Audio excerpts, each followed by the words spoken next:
প্রিয় দর্শক, কষ্টে যাদের জীবন গড়া তাদের আবার দুঃখ কিসের? হ্যাঁ, বলছিলাম বেগমগঞ্জ ইউনিয়নের কথা। উলিপুর উপজেলা থেকে মুছে যেতে চলেছে এই ইউনিয়নের মানচিত্র।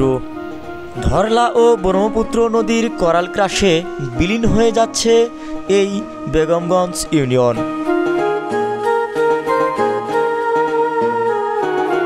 সরকারিভাবে নদী খননের কাজ চলমান থাকলেও যেন কমছে না ভাঙন। হাজারো মানুষের জন্মস্থান ছেড়ে চলে যেতে হচ্ছে কোনো এক অজানা জায়গায়।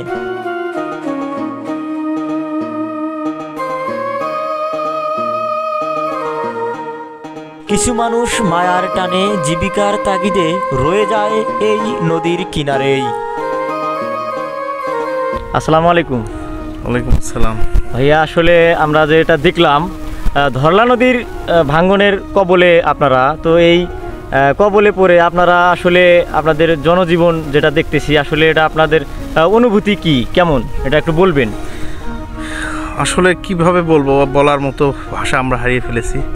কুড়িগ্রাম জেলার উলিপুর উপজেলার এই বেগমগঞ্জে যে ইউনিয়নটি আছে, দুই পাশে নদীর ভাঙনে এই ইউনিয়নের মানুষের জনজীবন অত্যন্ত দুর্ভোগে।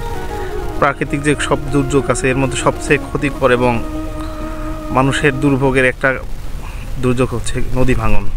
এই নদী ভাঙনের ফলে মানুষ যেমন বাস্তুচ্যুত হয়, তেমন মানুষের এক স্থান থেকে আর এক স্থানে বাড়িঘর টানাটানি, এখান থেকে যখন যায় কত আত্মীয় স্বজন, বিভিন্ন চেনামুখ হারিয়ে যায়। সেই ছোট বয়স থেকে এখন পর্যন্ত আমার বাড়ি যখন আমি 5 বার ধরলা এবং ব্রহ্মপুত্র নদীর ভাঙনে যখন এক স্থান থেকে আরেক জায়গায় সরাইলাম, এমন কত পরিচিত মুখ ছিল, কত আত্মীয় স্বজন, কত বন্ধু বান্ধব ছিল যাদের সাথে আর কখনো দেখা হয় না, মুখগুলো অপরিচিত হয়ে গেছে। এই নদীর ভাঙনে আমাদের বেগমগঞ্জ ইউনিয়নের মানুষ এত অতিষ্ঠ, এত সর্বহারা এবং এত নিঃস্ব হয়ে গেছে যে আসলে তাদের যে শেষ মানে মাথা গোঁজার ঠাইটুকু তারা খুঁজে পাচ্ছে না। পরিস্থিতি এমন হয়ে দাঁড়াইছে যে বেগমগঞ্জ ইউনিয়নে থাকার মতো আর তারা জায়গা খুঁজে পাচ্ছে না। যেভাবে ধরলা এবং ব্রহ্মপুত্র পশ্চিম এবং পূর্ব পাশ থেকে আমাদের বেগমগঞ্জবাসীকে আক্রমণ শুরু করছে, হ্যাঁ, বেগমগঞ্জ ইউনিয়নের মানচিত্রটুকু হয়তো কুড়িগ্রামের থেকে বিলীন হয়ে যাবে নদীর ভাঙনে। দেখলেন এক পাশে যখন খনন করা হয় দেখা গেলো আর এক পাশে বালুর চর পড়ে আগের মতো হয়ে যায়। কবি বলেছেন, নদীর একুল ভাঙে অকুল গড়ে, এই তো নদীর খেলা, সকালবেলা ধনীরে তুই, ফকির সন্ধ্যাবেলা। এই ভাঙা হৃদয়ের মানুষগুলো যত্ন সহকারে গবাদি পশু পালন করে থাকে।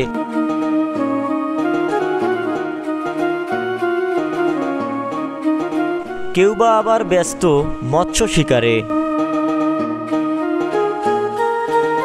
মৎস্য শিকার করে বাজারজাতকরণের জন্য নিয়ে আসা হয়েছে বাজারে। বড় বড় মাছ শিকার করে মনের আনন্দে যেন বিক্রি করছে এই সহজ সরল মানুষগুলো।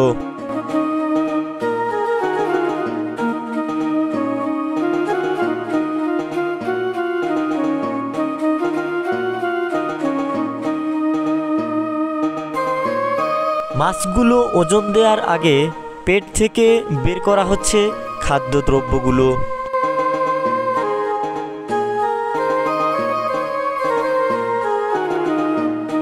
এই বড় বড় মাছগুলো দেখার জন্য বাজারের লোকেরা ভিড় জমিয়েছে এখানে। প্রিয় দর্শক, আজ এই পর্যন্তই।